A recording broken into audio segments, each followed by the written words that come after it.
Listo, chicos. Bienvenidos entonces ya más formalmente a este curso de seminario de investigación, donde vamos a estar abordando temas relacionados tanto con los conceptos teóricos que fundamentan la investigación, principalmente desde el punto de vista cuantitativo, y lo vamos a estar combinando con aquellos aspectos metodológicos que hemos visto tanto en las materias de técnicas como en la materia de métodos de investigación. Entonces vamos a estar combinando los aspectos técnicos vistos en econometría con los aspectos teóricos vistos en cuestiones como metodología de la investigación. En ese sentido, vamos a tener un curso segmentado básicamente en tres partes, como comentábamos anteriormente. En una primera sección vamos a estar viendo por qué es importante para los economistas utilizar el análisis estadístico y cuáles son los problemas que subyacen a ese análisis estadístico cuando una comparación de promedios, cuando yo digo, mira, los hombres ganan 10 pesos la hora y las mujeres ganan 25 pesos la hora, hay una brecha de género entre hombres y mujeres, o las diferencias observadas entre los individuos a partir del sexo me están indicando que existe una discriminación en contra de uno de los sexos. Sí, no, en qué caso eso es afirmativo, en qué caso no. Entonces, en base a eso, chicos, es importante que nosotros, para ver esta asignatura, podamos tener claro los conceptos bueno, los conceptos vistos en econometría, los conceptos vistos en estadística 1, en estadística 2 y en técnicas de investigación. Ahora bien, el curso es autocontenido. ¿A qué me refiero? Bueno, que fácilmente un estudiante, aunque no haya visto esos contenidos, puede adaptarse al curso, aunque le cueste un poquito o tenga que dedicarle un poquito más de tiempo. Aquí dejo mis contactos, tanto el correo por donde nos vamos a estar comunicando para solventar temas académicos, como en mi LinkedIn, que es una especie de presentación. Yo siempre vivo publicando ahí cosas asociadas a economía. Bien, y aquí está el blog, que es, digamos, más que un blog para que la gente lo visite, pese a que, digamos, ha ido creciendo mucho en el tiempo. No es un blog que lo he comercializado ni nada, porque es un blog donde yo coloco notas, cosas que yo estudio que me parecen interesantes, por una razón u otra lo subo ahí. Cuando en 2 o 3 años me acuerdo que necesito eso, bueno, pues tengo una especie de apuntes en la red que puedo ir a buscar en cualquier momento. Entonces, se ha vuelto cada vez más grande, pero mi intención no es obtener lucro por esa visita. Entonces, chicos, cuando intentamos ver una investigación o cuando intentamos realizar una investigación en economía, donde según las fases de investigación partimos, chicos, de la elección de un tema, pues lo primero o nuestro primer planteamiento al respecto es cuál es el tema sobre el que quiero investigar, pero inmediatamente me planteé el tema, me voy haciendo interrogantes, aunque sea de forma un poco informal, de decirme, bueno, primero, yo tengo datos sobre ese tema, sí o no, puedo acceder a esos datos. Existe literatura, ¿qué se ha identificado en la literatura? ¿Cuáles son las posibles técnicas que necesitaría para hacer frente a ese tema de investigación? Entonces, teniendo en cuenta esos aspectos al momento de iniciar una investigación, chicos, nosotros vemos que independientemente a todo, nosotros vamos a intentar responder una pregunta. Y esa pregunta viene o lo que le vamos a llamar, viene a tratar de identificar un efecto causal. Y ustedes saben, aquí me voy a detener un poco, que las preguntas ustedes pueden hacerlas cuando usted quiera. Bien, usted toma el micrófono, interrumpe y sigue y hace su pregunta para que no deje que se acumulen cosas. Bueno, pero cuando hablamos de un efecto causal, chicos, hablamos del estado de una variable y, que por ahí atrás por econometría, a esa variable y le hemos llamado variable de resultado o variable dependiente. ¿Por qué variable dependiente? Bueno, porque esa variable depende de un conjunto importante de factores. Entonces, como lo que queremos ver esa variable de estado, lo que decimos es, queremos ver la condición de I en un momento, vamos a decirle en un momento F, para no decirle en un momento I que redunde, y la condición de I en un momento J. Ejemplo, chicos, el gobierno quiere saber cuál es la condición en términos de bienestar de una persona que recibió la tarjeta Solidaridad y una persona que no recibió la tarjeta Solidaridad. Si ponemos abanico en todas las aulas de la universidad, queremos ver cuál es la calificación de los estudiantes donde puse abanico y cuál es la calificación de los estudiantes donde no puse abanico. Si el Banco Central quiere ver qué pasa en la economía cuando mueve la tasa de interés, lo que quiere decir es qué pasa con mi variable de resultado cuando tengo una tasa de interés alta y qué pasa con mi variable de resultado cuando tengo una tasa de interés baja. Pero asimismo, en el sector privado, las empresas se hacen preguntas. Por ejemplo, ¿qué pasa con un cliente si yo le hago una propuesta, de otorgarle una oferta? ¿Y qué pasa con ese cliente cuando yo no le hago esa oferta, de extenderle esa oferta? Entonces, fíjense que siempre vamos a estar identificando qué variables me causan un elemento común. Ahora bien, noten que nosotros en economía estamos sometidos a un carácter no experimental. Y ese carácter no experimental está referido a que, chicos, cuando el gobierno decide o intenta ver qué pasa cuando aumenta el gasto público, no fue a un laboratorio, o qué pasa cuando le da la tarjeta solidaridad a una persona, no fue un laboratorio y dijo, mira, vamos a crear una familia en condiciones muy similares desde pequeño, se van a casar a la misma edad, van a tener iguales padres, van a tener educación, la misma educación va a elegir todo el mundo, se van a casar los hijos también a la misma edad. Y esta otra familia la vamos a someter a las mismas condiciones, pero no le vamos a dar la tarjeta Solidaridad. Fíjense que estamos intentando replicar las mismas condiciones en ambas familias como si fuera un experimento, pero estamos cambiando un solo elemento. No es igual que yo diga, mira, vamos a hervir 100 litros de agua a una temperatura X por durante media hora. Y después yo quiero hervir esos mismos 100 litros de agua a una temperatura X durante media hora y le cambie el metal.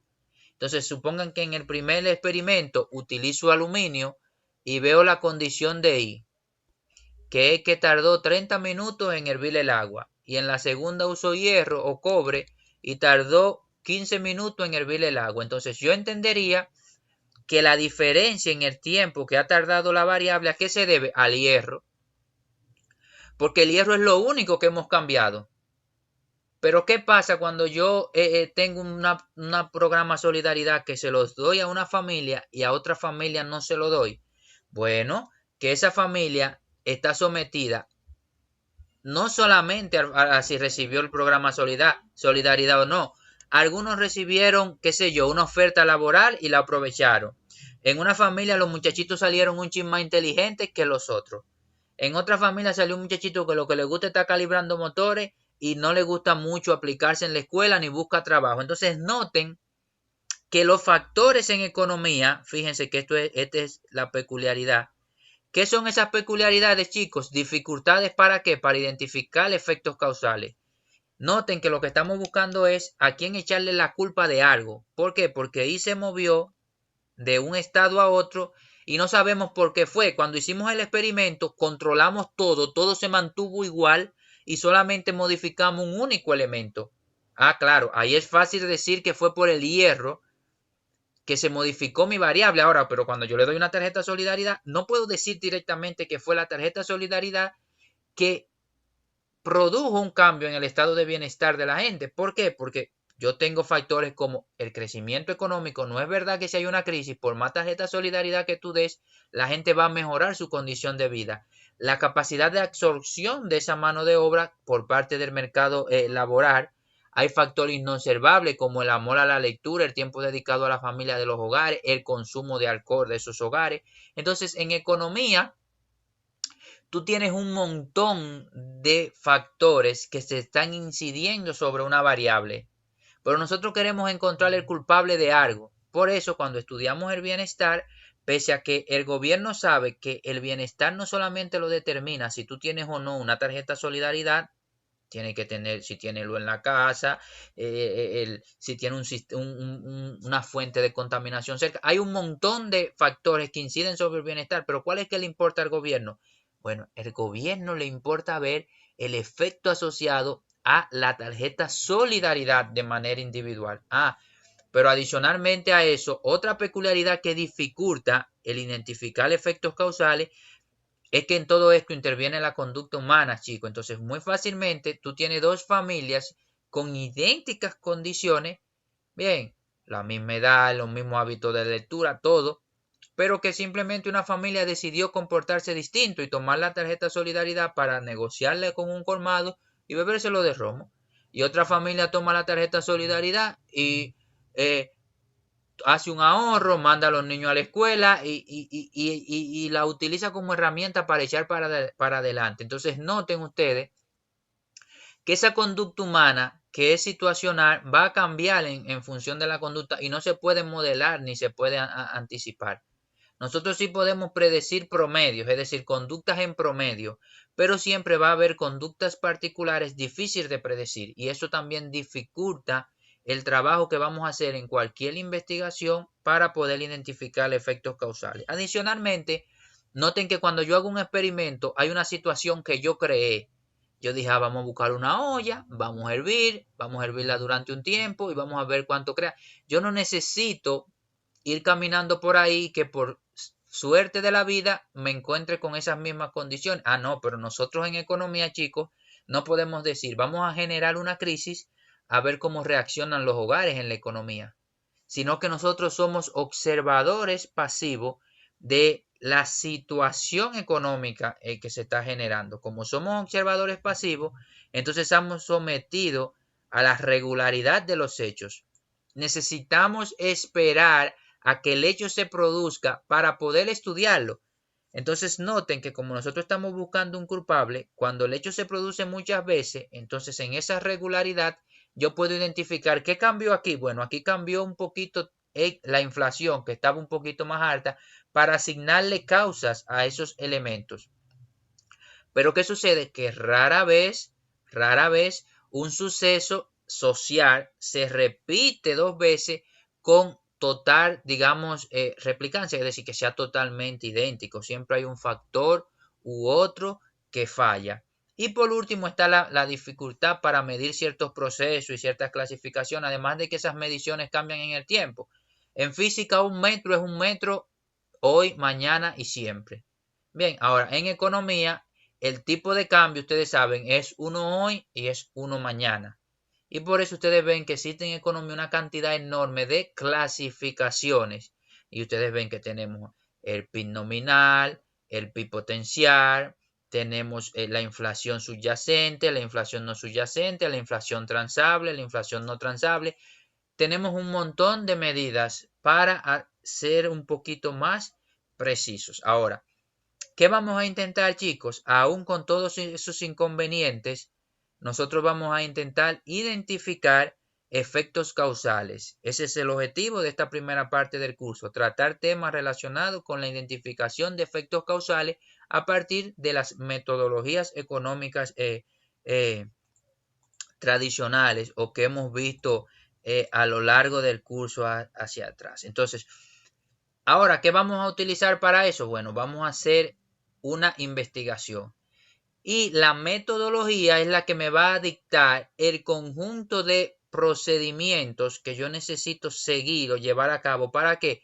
Para identificar efectos causales. ¿Y en qué me voy a basar para esa identificación? Bueno, en el planteamiento de una pregunta. Y yo necesito que esa pregunta sea una pregunta, digamos, realista, en el sentido de que yo pueda someterla a contraste o, siendo más claro, que yo tenga datos o yo pueda tener una metodología para responder esa pregunta. Y esa clase ya la vieron anteriormente ustedes en metodología de investigación cuando se hablaba del planteamiento del problema, que era el próximo paso una vez identificado el tema con el que ustedes iban a trabajar. Y en ese procedimiento nos vamos a basar nosotros en los métodos cuantitativos que son, según Pozo y los autores, los más adecuados para darle respuesta a una pregunta de investigación. Entonces, sin quitarles, sin abundar mucho en ellos, porque vamos a tener todo un semestre para hablar de ellos, nosotros tenemos que las fases de investigación se estarían segmentando en 3 grandes bloques. Un primer bloque, que son donde yo voy a abordar los aspectos teóricos que van a guiar mi investigación, un segundo bloque donde voy a tratar el tema de la recopilación de datos y un tercer bloque donde voy a tratar el análisis y la presentación de mi informe. Y aquí les digo, bueno, que la batalla fundamental que ustedes van a seguir como economista está asociada en un 50% en presentar correctamente su investigación. Fíjense, una correcta presentación, independientemente de qué tan bueno sea el proceso que ustedes lleven a cabo, va a representar gran parte de la pelea de frente al lector. Cuidar el formato de sus presentaciones es una cuestión fundamental. Vean que el análisis o la perspectiva teórica inicia con la revisión del tema de la investigación. Cuando uno dice, bueno, ¿qué tema yo voy a elegir? Fácilmente, cuando ustedes llegan a un sitio de trabajo, hay una agenda de investigación a la que tratar, o puede usted estar accediendo a proponer investigaciones en función de sus de intereses particulares. Está la revisión de la literatura como diciendo, sí, mira, yo tengo que ver qué se ha hecho, cuáles técnicas han utilizado, cuáles son los resultados a los que se llegaron, cuáles fueron los enfoques seguidos, cuáles variables se utilizaron en mi investigación. La formulación del problema, bueno, aquí tengo que delimitar el tema porque ya tengo que ir viendo cuál es el plan, o tengo que hacer enunciados que me guíen lo que yo voy a hacer en mi investigación. Y en este sentido, aquí ustedes saben que hablamos de la motivación de la investigación, las limitaciones que ustedes enfrentan, los objetivos de mi investigación y las preguntas de investigación. Todas estas cuestiones que ustedes vieron en curso anterior y en las que yo no pretendo introducirme. Pero también necesito una hipótesis, que es un enunciado que me va a decir finalmente cuál es el proceso a seguir en mi investigación. Y esas hipótesis están relacionadas con la pregunta de investigación y con el objetivo de su investigación. Por ende, una vez yo responda a la hipótesis de mi investigación, pues estoy dando respuesta a los objetivos de mi investigación y, digamos, al problema de investigación planteado. Luego que tengo la hipótesis, necesito diseñar un plan de cómo yo voy a recolectar datos o yo voy a utilizar técnicas estadísticas para responder esa hipótesis de mi investigación. Y en ese diseño de la investigación necesitamos asegurarnos de que estamos otorgando el control del que hablábamos antes, es decir, que yo estoy aislando los factores importantes para poder decir, mira, la educación es la que está provocando este aumento de salario. La inflación es la que me está provocando este movimiento en el bienestar de la población. La tasa de interés es la que me está provocando este movimiento en la dinámica de la economía. O mira, este programa que utilizó la competencia es lo que está haciendo que la gente se me vaya de la empresa. La crisis económica es lo que está haciendo que la gente me deje de pagar los créditos en el banco.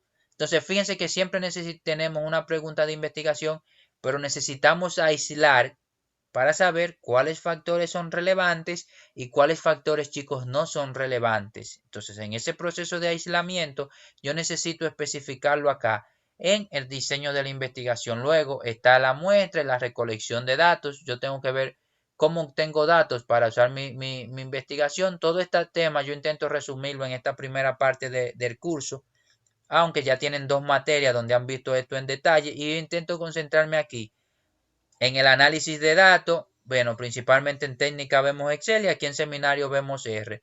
Y en la redacción del informe, bueno, existen dos software principales para redactar que son Word y LaTeX. A mí me gusta más LaTeX por un tema de estética y que le da como cierto caché a los programas. Ahora, la calidad de la redacción está por encima de cualquier cosa. Entonces, usted puede redactar en LaTeX, pero si usted va a redactar por redactar en LaTeX y no le va a dedicar tiempo a ponerle coherencia a su trabajo, a sentarse antes de empezar a redactar y decir, mira, las ideas que yo quiero vender son esta y esta. La voy a estructurar de la siguiente manera, que se vea que usted se sentó, bien, a formar ideas, no que usted se puso a pegar diversos cuadros o textos de internet en un gráfico y que no le tiene ningún valor agregado. ¿Por qué? Porque usted tiene que agregarle valor a lo que estamos haciendo y es una parte importante de la revisión de la literatura que tiene que ver en qué punto respecto a la literatura se encuentra su trabajo y adicionalmente a eso,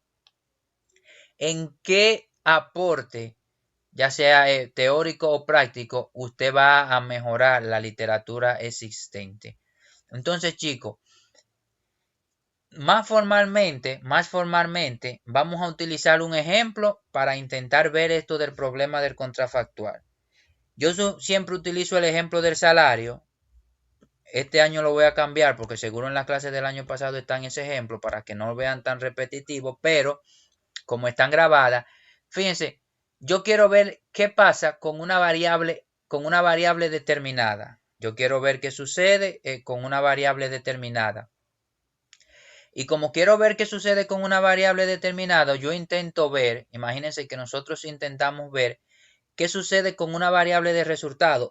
Yo pienso, cuando pienso en mi variable de resultado, pienso en instrumentalizar alguna dimensión abstracta que yo estoy midiendo. Por ejemplo, si nosotros queremos ver el nivel de seguridad de un barrio, bueno, pues no salimos a medir nivel de seguridad, buscamos en algo como, por ejemplo, el número de atracos. Fíjense que pasaron de algo abstracto como el nivel de seguridad al número de atracos, que es algo cuantificable. Entonces, en ese primer paso en la investigación, vamos a tener pendiente tener la capacidad de cuantificar las dimensiones con las que estamos trabajando. Entonces, necesitamos ver qué pasa con esa variable en dos estados. Imagínense que nosotros queremos ver el rendimiento de los estudiantes. Y esa es mi variable I. Ah, bueno, pero yo no sé cómo medir el rendimiento de los estudiantes. Si yo tengo una investigación, y ahí entra un poco cuando hablábamos de que la pregunta de investigación debería de ser, digamos, factible, yo no puedo decir, yo voy a estudiar, yo voy a ver si el hecho de que un profesor tenga doctorado mejora el rendimiento de los estudiantes. Sí, eso puede ser un planteamiento general principal o al inicio de su investigación, porque yo necesito ahora decir, bueno, yo quiero ver si el hecho de que el profesor tenga doctorado mejora las notas de los estudiantes. Le vamos a llamar N mayúscula. Entonces, noten que ahora yo no estoy hablando de rendimiento, yo estoy hablando de las notas. Es lo mismo que decir, mira, el gobierno, yo quiero estudiar a ver si el gobierno del PLD es mejor que el gobierno del PRM. Fíjense, es distinto a decir, yo quiero estudiar a ver si la tasa de crecimiento de la economía en los gobiernos de X partido han sido mayores a la tasa de crecimiento en la economía al gobierno de otros partidos. Noten que ahí estamos dando nombre y apellido a las variables que queremos cuantificar y al final podemos tener una estrategia para lograr ese objetivo. Entonces, queremos ver qué sucede con esa variable, que es con la nota de ese estudiante. Entonces, fíjense que en ese sentido, lo ideal sería, por ejemplo, yo poder decir, mira, vamos a tomar a la estudiante Merilecy Tejeda, una estudiante aleatoriamente seleccionada. Vamos a tomar a la estudiante Merilecy Tejeda y vamos a ver qué pasa con su calificación. Esta es la calificación en el momento I. ¿Y qué pasa con su calificación en el momento J? Es decir, la vamos a poner a cursar seminario teniendo clase con un profesor con doctorado y luego la vamos a poner a cursar la misma asignatura de seminario teniendo clase con un profesor que no tiene doctorado. Claro, porque tenemos la misma estudiante en las mismas condiciones Y a esa diferencia en esas notas es la que le vamos a llamar efecto causal. ¿Por qué? Porque nada ha cambiado. Lo único que ha cambiado entre un momento y otro es que ahora el profesor tiene un doctorado y queremos ver qué pasa con la calificación promedio de Mary Lacy. Ahora, chicos, ¿qué sucede? Bueno, que si Mary Lacy tomó la calificación primero conmigo, que no tengo un doctorado, por ejemplo, y luego la toma con un profesor con doctorado, en verdad no estamos replicando las mismas condiciones. ¿Por qué? Porque en un momento de tiempo ya Mary Lacy o por ejemplo, la forma de evaluación del profesor no es lo mismo, pero lo principal es que en un momento del tiempo, cuando Mary Lacy vaya a tomar la asignatura con el profesor con doctorado, o sea viceversa, que sea con el profesor con doctorado primero y luego sin doctorado, cuando vaya a tomar la asignatura la segunda vez, pues ya Mary Lacy va a tener una acumulación de conocimientos. Entonces, es como si yo dijera, ¿qué pasaría con la economía dominicana si no hubiésemos tenido la crisis del 2003? No sabemos qué pasaría. ¿Por qué? Porque o observamos la economía con crisis o la observamos sin crisis, porque no podemos ver dos realidades de forma contemporánea. Entonces, o observamos este momento y no observamos este, o no observamos este y observamos este. Es decir, que solamente podemos observar uno de los dos momentos a la vez, y es lo que sucede en economía. Y como no podemos observar dos realidades al mismo tiempo, entonces nos enfrentamos al problema del contrafactual. Aquí falta una R. Nos enfrentamos al problema del contrafactual. Entonces, como nos estamos enfrentando al problema del contrafactual, que está aludiendo a que no tenemos la posibilidad de observar estas dos variables al mismo tiempo, entonces lo que necesitamos es una estrategia para poder saltar el problema del contrafactual. ¿Cuál es esa estrategia? Bueno, ya que no podemos hacer comparaciones de unidades en términos individuales, pues pasamos a hacer comparaciones en términos de promedios agregados. Y en vez de decir yo quiero ver la nota de un estudiante en dos momentos de tiempo, lo que agarramos es que hacemos lo siguiente. Seleccionamos aleatoriamente un grupo de estudiantes que le llamamos grupo A y les damos clase con un profesor sin doctorado, que es la posición I. Y esta que está acá. Y bueno, luego seleccionamos un grupo B que le damos clase con un profesor con doctorado. Entonces noten que para solucionar el problema del contrafactual, ahora yo no estoy comparando individuos de forma individual, sino que estoy comparando agregaciones. Estoy comparando grupos. Bien, ahora yo lo que estoy viendo es el promedio de la calificación. Noten que esto es una esperanza. Recuérdense de su curso de econometría condicional. Porque es una nota promedio de los estudiantes que tuvieron profesores con doctorado. Y esta es una nota promedio de los estudiantes que no tuvieron notas con doctorado. Recuérdense que si yo digo el promedio de la edad, para los que no están muy familiarizados con la nomenclatura de esta sección del seminario, lo que estoy diciendo es el promedio de la edad de todo el grupo. Pero si digo el promedio de la edad condicionado a que la persona es mujer, lo que estoy haciendo es el promedio solamente de las mujeres. Y si le estoy condicionando a hombres, estoy haciendo el promedio de la edad únicamente, chicos, de los hombres. Esa es la diferencia de esto. Y por eso es que ustedes ven que esto tiene esta rayita acá. Acá tengo el promedio en un momento y el promedio en otro momento condicionado. Otro ejemplo, chicos, del análisis condicional, y perdonen que salte el ejemplo, pero lo que quiero es que quede claro, es que si tengo una variable aleatoria cuyo espacio muestral ustedes conocen de memoria, perdón que los números queden tan feos, pero se supone que estos son los números del 1 al 6.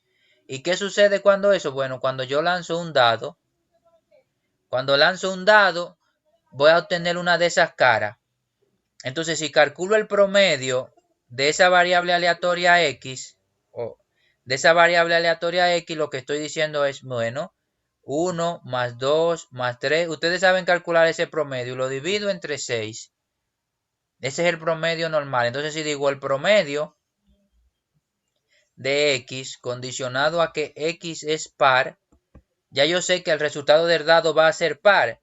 Entonces, en ese sentido, chicos, lo que tomo es 2 más 4 más 6 entre 3. Ese es un nuevo promedio. El promedio condicionado a que X sea impar. Entonces tomo los valores impares y lo tomo. Es como si yo digo, ¿cuál es el salario promedio de la economía dominicana? 15,000 pesos al mes. ¿Cuál es el salario promedio de la economía dominicana condicionado a que la persona es mujer? Bueno, yo ahora voy a segmentar mi análisis porque me están dando más información y ¿sobre qué grupo lo voy a calcular? Sobre el grupo puntual donde solamente me estoy concentrando en mujeres. Entonces, miren chicos, que ahora yo tengo el promedio, no sé si ahora se entiende mejor, chicos, el promedio de los estudiantes que recibieron clase con profesor con doctorado y el promedio de los estudiantes que recibieron clase con profesores sin doctorado. Pero ¿qué sucede? Que no puede ser que estos estudiantes sean estudiantes del último semestre y estos estudiantes sean del primer semestre. ¿Por qué? Porque ambos grupos, los dos grupos que yo he creado, necesito que sean idénticos. Ustedes saben, ustedes tienen muy presente, como dominicanos tenemos muy presente una frase que dice, no me compare peras con manzanas. Como necesito que los grupos sean equivalentes, yo lo que necesito es, hazme comparaciones que sean válidas. O yo no puedo tener los mejores estudiantes en este grupo y los estudiantes que usé mejores, vamos a decir, los estudiantes con menor hábito de lectura en este grupo. Yo necesito que esas diferencias sean equivalentes. O en pocas palabras, decir, yo necesito que los grupos sean equivalentes. Igual, cuando uno dice, vamos a comparar el crecimiento de las economías en el contexto del COVID. Fácilmente, ustedes en sus análisis dicen, bueno, vamos a hacerlo solamente para las economías de América Latina. Lo que estamos haciendo es intentando que las economías sean lo más parecidas posible. ¿Por qué? Porque eso me va a garantizar, chicos, que si los estudiantes con doctorado, imagínense que los estudiantes con doctorado tuvieron una calificación promedio de 95 y los estudiantes del profesor sin doctorado tuvo una calificación promedio de 80, yo digo, mira, tiene 15 puntos más, ese es el efecto causal. Tener un profesor con doctorado le va a aumentar 15 puntos más a las calificaciones promedio porque le dimos el mismo examen a estos estudiantes al final del semestre. Entonces uno diría, bueno, vamos a obligar que todos los profesores tengan doctorado. Pero ¿qué sucede si los estudiantes que estaban en este grupo eran de un semestre menor? Bueno, lo que sucede es, chicos, ustedes se acuerdan cuando hablábamos ahorita que I en economía estaba a función de muchas variables. En este caso tenemos una variable que es si tiene doctorado y tenemos otra variable que es el semestre de los estudiantes. Vamos a decir que las otras son iguales. Entonces, ¿qué pasa? Que cuando yo cambio de tener a no tener doctorado, también cambió el hábito, la cantidad de horas de lectura de la semana que le dedicaban los estudiantes. Y ahora, como los que no tenían el profesor con doctorado le dedicaban menos horas, este efecto total, ¿yo puedo decir que se debe todo a tener el doctorado? No, chicos. ¿Por qué? Porque también estos estudiantes leían menos. Entonces tengo un efecto asociado a que el tipo tenga o no un doctorado y tengo otro efecto asociado a la cantidad de horas de lectura que le dedicaban los estudiantes semanalmente a sus clases.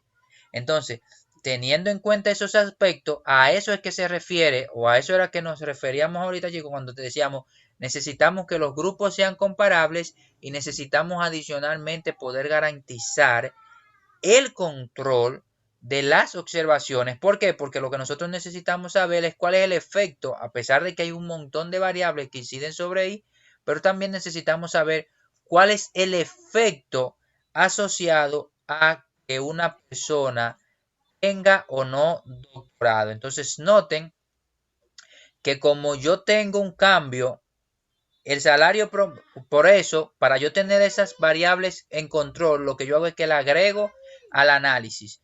Tengo dos opciones. Una opción es agregar en el análisis, si ustedes se acuerdan de su clase de econometría, es pasar al modelo de regresión múltiple e incorporar en el análisis la variable que tiene el semestre que cursa el estudiante, o reducir o controlar esa varianza, que lo vamos a ver en la parte de diseño de investigación, y es hacer el análisis solo con estudiantes del mismo semestre.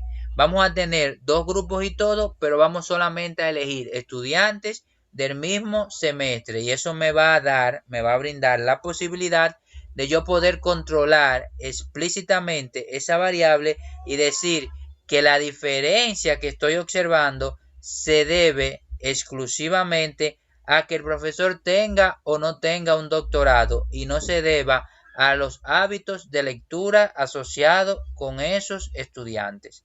Entonces, visto esos problemas, chicos, asociados con el contrafactual, estos temas que están aquí atrás, que yo lo pensé ingresarlo en una introducción, están más asociados a qué problemas pasan cuando yo no logro hacer que esos estudiantes sean equivalentes. Primero, porque yo estoy buscando que fíjense, si cuando yo digo acá, tenemos la calificación promedio de los estudiantes con doctorado, manteniendo constante el resto de factores, y tengo la calificación promedio de los estudiantes que tuvieron un profesor sin doctorado, y yo quiero ver el efecto del doctorado, si el hecho de que el profesor tenga un doctorado o no, no tiene efecto, pues ¿qué va a pasar? Que el promedio de ambos grupos va a ser el mismo. Y como el promedio de ambos grupos va a ser el mismo, todo el mundo tiene el mismo promedio, el promedio condicional va a ser igual al promedio incondicional. Y recuérdense ustedes que esa situación es lo que habíamos visto en estadística como independencia condicional, cuando decimos Y es independiente a X cuando la esperanza de Y condicionada a X es igual a la esperanza de Y. O en otras palabras, chicos, cambiándole el ejemplo, si yo digo que el salario promedio de los individuos es independiente al sexo de esa persona, va a pasar que el salario promedio para hombres va a ser igual al salario promedio para mujeres. ¿Y qué quiere decir eso? Que los salarios de los grupos individuales van a ser igual al salario del grupo total, W. Entonces, como tengo que esas condiciones son idénticas para todos los individuos, no observo movimientos en el salario cuando me cambio de un grupo de hombres a mujeres o viceversa. Y en ese caso hablo de independencia entre variables. Cuando yo estoy identificando causalidad, estoy tratando de ver que no existe independencia entre variables. ¿Y qué pasa en ese caso? Bueno, lo que pasa en ese sentido es que el salario de los grupos es diferente al salario del total. Si yo le preguntara, chicos, eso se lo voy a dejar de tarea, a partir de esa definición, ¿existe relación o no con el salario promedio por sectores económicos o con el salario promedio por quintiles de ingreso? ¿Dónde tendrían que buscar esa información y qué, digamos, estadísticas tuviesen que ver? Bueno, yo sé que yo tuviese que ver el salario promedio de los grupos de cada quintil de ingreso y ver si son iguales. Si son iguales, digo, mira, el salario es independiente al quintil de ingreso que tenga la persona. O el salario es independiente, bueno, no tanto será el quintil de ingresos, porque el salario es una parte muy importante de los ingresos totales de los individuos, como el 80% en la economía dominicana, pero sí, el salario es independiente al sector donde trabaje. Si el salario es independiente al sector donde trabaje la persona, entonces todos los sectores, ¿qué va a pasar? Tendrán el mismo salario en la economía. Entonces, vamos a hacer de tarea, hacer ese ejercicio de comparar el salario promedio por sector, el último dato disponible en la página del Banco Central, y verificar si son iguales o no. Y ver por ende qué conclusión yo arribo respecto a eso. Y lógicamente, chicos, cuando comparamos salarios, fíjense, cuando comparamos salarios de diversos sectores, estamos accediendo a eso. Imagínense que en el sector agrícola se gana 1.500 pesos a la semana y en el sector industrial se gana 8.000 pesos a la semana. Yo diría que existe una discriminación en contra del sector agrícola. No, porque noten que estamos acá arriba comparando salarios únicamente. Esa comparación de salario no me dice que la gente gana más o gana menos por únicamente estar en el sector agrícola. También suceden cosas como que las características de un sector son diferentes, la rentabilidad de los sectores son diferentes y las características de los trabajadores en uno u en otro sector también son diferentes. Y por eso necesitamos pasar acá abajo para no hacer comparaciones de promedio de forma aislada, sino hacer comparaciones de promedio garantizándonos el control de variables y que las diferencias sean sistemáticas. Entonces, chicos, vamos a dejar la clase hasta acá por hoy. Es una especie de introducción. Repasen esta primera diapositiva que está compartida en el blog. Y si no tienen ninguna pregunta, entonces nos veríamos en la próxima clase.